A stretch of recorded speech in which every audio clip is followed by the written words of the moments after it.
Último vídeo de 2022. É claro, agradecendo a vocês que me enviaram sugestões de tema. Aproveitando o momento, já curte esse vídeo, compartilhe no WhatsApp, deixa um comentário, deixa uma palavra, não deixa emoji, porque a plataforma entende que você está interagindo. Com isso tem mais engajamento e esse vídeo chega para mais pessoas. Temos escolhido exercício físico para idosos. Então agradecer quem enviou esse tema, e é um tema de muita importância, viu? Muito bem. Exercício físico para idoso ou para idosos. O que a gente precisa contextualizar e lembrar aqui é que o processo de envelhecimento é um processo complexo, né? E uma vez que esses processos de envelhecimento acontecem, né, os processos fisiológicos que acontecem com o decorrer da idade, dentro dessa situação nós temos também impactos importantes na aptidão física e na capacidade funcional. Essas alterações fisiológicas elas acontecem na questão óssea, muscular, endócrina e abrindo um parênteses, um destaque aqui para as alterações musculares, nós temos o processo de sarcopenia, que eu até tenho uma imagem logo adiante. E, consequentemente, todos os processos que envolvem o envelhecimento, eles têm consequências diretas ali na autonomia, nos indicadores de saúde e na qualidade de vida. Bom, além disso, o que nós temos que destacar é que com o decorrer da idade, as doenças associadas que nós podemos destacar têm relação com a obesidade, doenças respiratórias e cardiovasculares, a perda de massa óssea, a própria sarcopenia, que é um processo de perda de massas musculares, as relações do sistema nervoso, das células nervosas, algumas questões relacionadas à questão psicológica e, é lógico, também as questões metabólicas de um modo geral. Nesse sentido, nós temos que destacar aqui que quando acontece a progressão da idade com o envelhecimento, a sua relação com a capacidade funcional ela é bem representada nesse gráfico.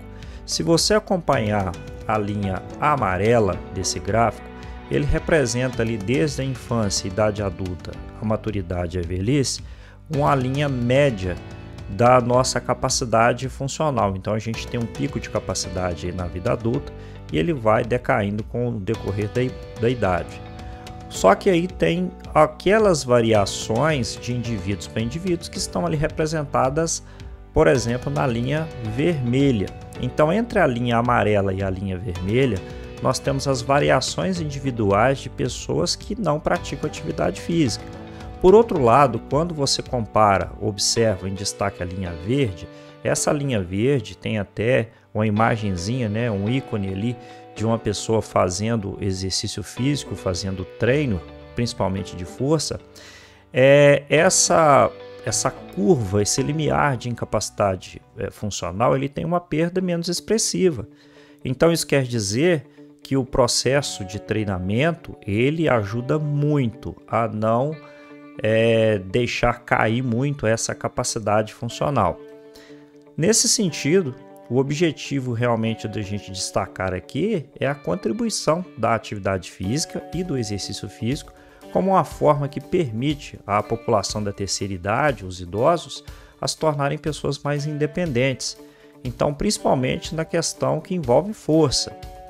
Quando nós analisamos algumas informações, inclusive eu trouxe aqui esse recorte de uma publicação que relacionou as taxas de mortalidades por causas externas em relação à idade, e elas foram estudadas no estado de São Paulo entre 2000 e 2014, e observou-se uma acentuação, né, muito grande ali no número de quedas. Então, por que as causas de morte aumentaram tanto por causa das quedas?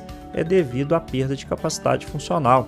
Então, nesse sentido, a gente pode observar que uma vez que perde a capacidade de força, a independência funcional, automaticamente pode impactar, por exemplo, no índice de quedas. E essas quedas podem trazer consequências posteriores e levar à morte. Agora, como de fato que o exercício físico pode ser útil para a população idosa?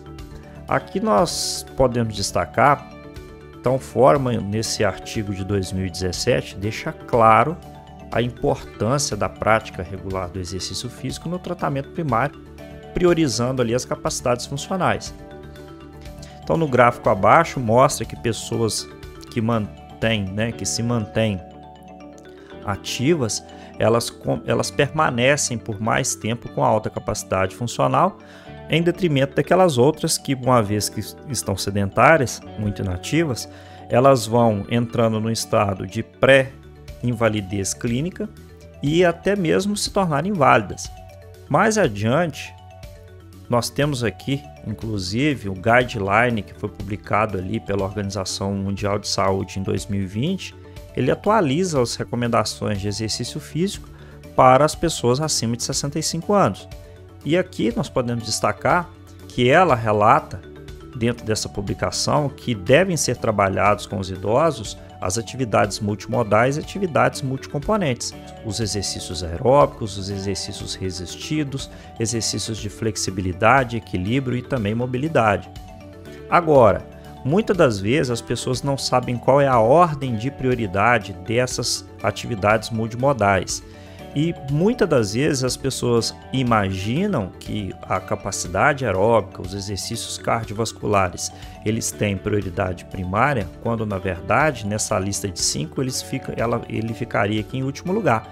Então nós temos aqui em primeiro lugar o que deve ser trabalhado com os idosos é a força, em segundo o equilíbrio, a manutenção da flexibilidade e da mobilidade e por último as atividades aeróbicas.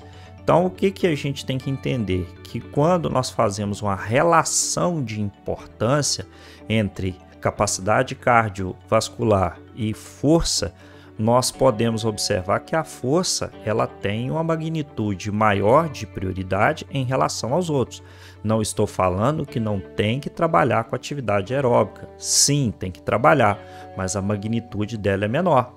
Então, nós temos que entender que quando um idoso vai para uma academia para treinar com seu personal, por exemplo, o personal não pode ficar perdendo o tempo dele com ele numa esteira, a não ser que essa esteira esteja inclinada para aumentar o grau de dificuldade e força para o treinamento desse idoso. Então tem que colocar ele para literalmente pegar peso. Quando o personal escolher a atividade de força a ser trabalhada, eu tenho aqui dois movimentos. Primeiro, um agachamento segurando um peso na frente e um leg press. O que precisa ser trabalhado é que no treino de força para idoso tem que ser o treino de força pensando em melhorar o movimento. O que nós precisamos entender é que o idoso precisa de treinar força pensando no movimento, diferente, por exemplo, da molecada, que tem como prioridade ali, alguns que vão por questões estéticas, treinar o músculo isolado para que ele se desenvolva e gere ali respostas hipertróficas para questões estéticas. Então, olhe bem, o que precisa ser balanceado é qual a importância, por exemplo, de um agachamento livre para a força no leg press. Então, quanto mais independente, quanto mais livre for o treino de força, melhores serão as transferências, isso quem diz é a própria ciência. Então, para finalizar, eu trouxe aqui esse vídeo para que nós façamos uma reflexão dentro de como deve ser trabalhadas as atividades de força. Então observe aqui as forças relacionadas ao próprio movimento. É claro que quando você observa a diversidade que pode ser trabalhado, é claro que tudo tem que ser feito a escolha tem que ser feita com muita ponderação. Então aqui nós temos as pessoas trabalhando com movimentos livres, agachamentos que são naturais, coisas que são transferíveis para a própria vida. Então esse ponto que vale a reflexão. Olhe bem quanto é melhor trabalhar para um idoso uma flexão de solo devidamente adaptado do que às vezes um treino no supino. Um agachamento livre que proporciona, além da força e do equilíbrio, também assim, ele não precisa trabalhar exatamente toda hora em máquinas. Então é muito importante a escolha dessas atividades em prol de melhorar o benefício das capacidades funcionais de maneira geral, para que esses idosos tenham melhor saúde e qualidade de vida. Então existe uma gama muito grande que pode ser trabalhada. O profissional que tem muito feeling, muita sabedoria sobre as questões de funcionais do dia a dia, ele vai saber escolher as melhores atividades, ok? Então eu espero que, é lógico que esse é um assunto extenso, não dá para detalhar muito nesse pouco tempo, mas eu espero que esse vídeo possa ter contribuído de alguma forma, ok? Então, mais uma vez, obrigado e até o próximo vídeo. Valeu!